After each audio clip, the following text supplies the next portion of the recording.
to USC and what went down, despite what people at Oklahoma think. And people in Southern California really don't care about Oklahoma football. They really don't. I'm sure they respect it, the people who love college football, but Oklahoma football is now kind of obsessed because of the way Lincoln Riley departed. They think USC had their clutches on him weeks before. They didn't. I know. I had talked to the athletic director for 3 months during the process, and one of the top trustees, they didn't know a week out. They had it down to 7 different coaches. They knew they were going to land one of them. This article points that out. But it's funny about college football. Bobby Bowden felt like Florida State. Religious, straw hat, family man. Aw, shucks. He sounded like Tallahassee, Florida. Bear Bryant felt like Alabama. Tough, old school, Southern. Barry Switzer felt like Oklahoma. Combative, alpha male, fighter. Go with your gut more than details. Yeah, those guys felt like those schools. Lincoln Riley never felt like Oklahoma. He felt, to be honest, like the NFL, which USC is the closest thing in college football to the NFL. Coliseums had the Olympics. They've played baseball, NFL games there. Lincoln Riley, just like Austin, Texas, is in Texas. It's not of Texas, but it's in Texas. Park City, Utah is in Utah. It's not really of Utah. Lincoln Riley can succeed at Oklahoma and USC. And he may leave USC to the NFL, and that'll be okay because at USC, that's how it works. John McKay was their first legendary coach. He won national titles, left for the NFL. John Robinson came in, won a national title, left for the NFL. Pete Carroll came in, won a couple national titles, left for the NFL. Nobody was outraged. It's how the game works on the coasts. We're not into the loyalty thing. We're into the upgrading thing. And my guess is Lincoln Riley will spend 5, 6, or 7 years here, win a couple of national titles. Oh, he will. I'm sorry to inform you. And he'll probably pivot to the Dallas Cowboys or something. And nobody here will be bothered. Parts of the country, loyalty is a big deal. It's not like people in Los Angeles don't want you to be loyal to them, but the coasts are different. We upgrade all the time. Lincoln Riley is not anti-Oklahoma, and he has succeeded at Oklahoma. But when I would interview him for years while he was at Oklahoma, I never once thought that's where it's going to end. I never once, when I was at the other company and at this company, you'd hear about Lincoln Riley under Bob Stoops. And then he got the job, and I kept putting him on the air a couple of times a year when I came to Fox. And I think Bob Stoops, deep down, he also knew he wouldn't stay at Oklahoma. There were rumors for years he was going to go to the NFL after 2 years coaching. So Oklahoma keeps saying it's the way he left. No, it's not. It's that he left because people generally don't leave Oklahoma unless they're fired. Oklahoma mostly controls them. Barry Switzer left and was a weird, clunky, toxic fit in the NFL because Barry's Oklahoma. He moved back, had a restaurant. Barry is Oklahoma.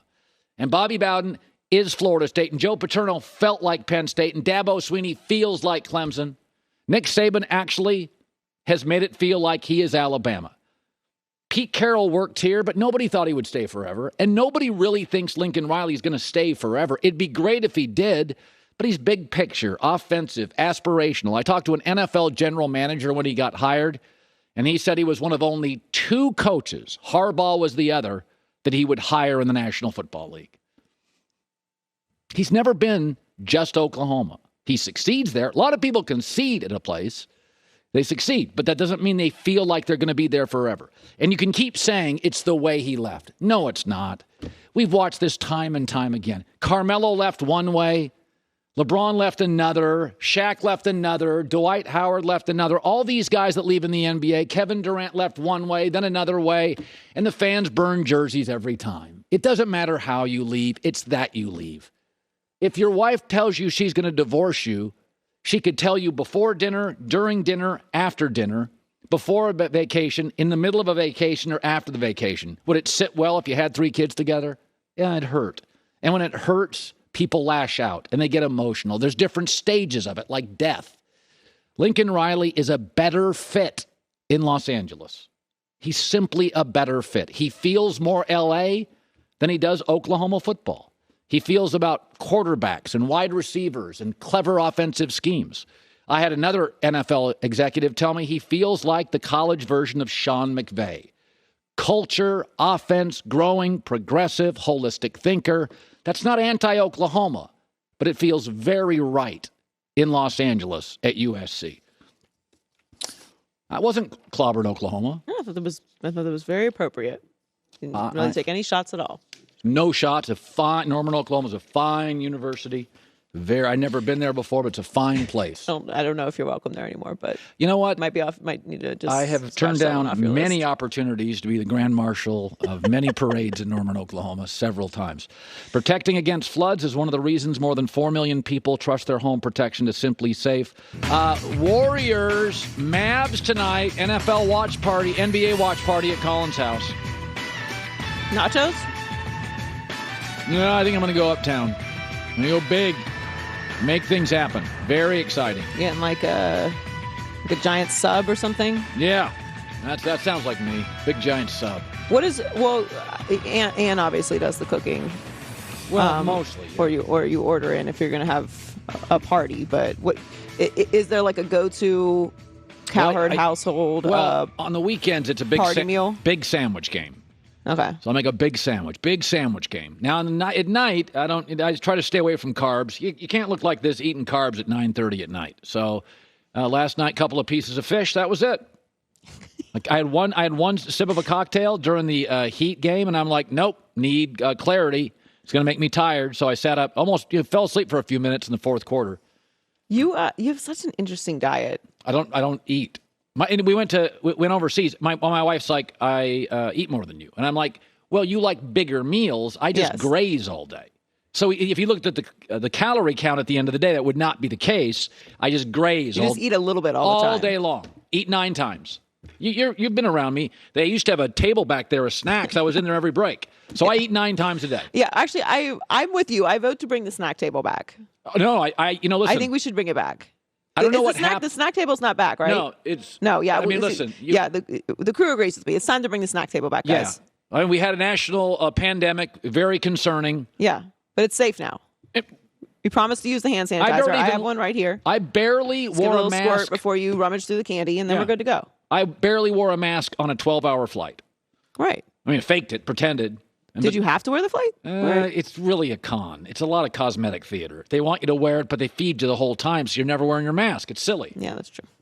Wear a mask. Do you want more water? Yeah. So you don't wear the mask. It was 12 hours. It was off 9.5 hours. I have exhausted my my mask arguments. That's a muscle. I don't have another second of arguing in me. But I'm with you. I'm willing to go to the top to advocate with you for the snack table. Yep. The Heat had a dominant second half in Miami, win game 1 last night. Hard for me, though, to definitively say last night is what the rest of the series is going to look like here on out. Boston was missing 2 valuable players. One they found out minutes before tip-off. They had 3 fewer days rest. They just got through a grueling physical series with big, strong Milwaukee with a lot of front court guys. They were on the road. And they were also missing Al Horford. Lowry was missing for Miami, but Horford was so good against Milwaukee. In my opinion, Boston ran out of gas. They led by 8, played a perfect first half.